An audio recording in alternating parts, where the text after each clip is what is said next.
In today's video, I'm going to teach you how to download code files from Replit AI, step by step.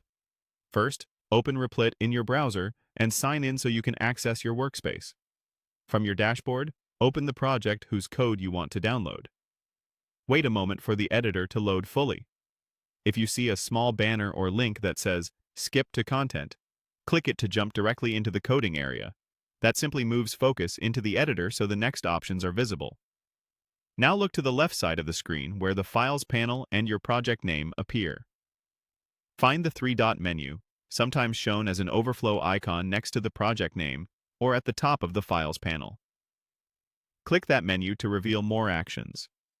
In that menu, choose Download as zip. This is the built-in way to bundle your entire project into a single archive. After you click, Replit will prepare the download and your browser should start saving a zip file automatically.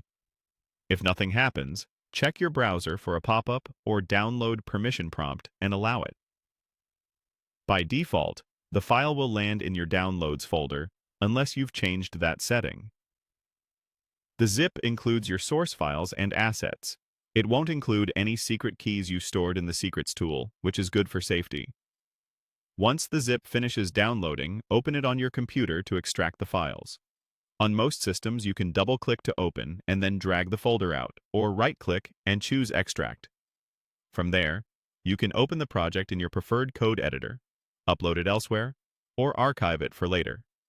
If you ever need just a single file instead of the whole project, click into that file in the editor, select all the code, and copy it. Keyboard shortcuts like Command or Control, plus A to select all, followed by Command or Control plus C to copy, make this fast. This is also helpful if the download option is temporarily unavailable and you need a quick backup of your code. And that's the process. Open your Replit project, use the three-dot menu, download as a zip, and then extract it locally.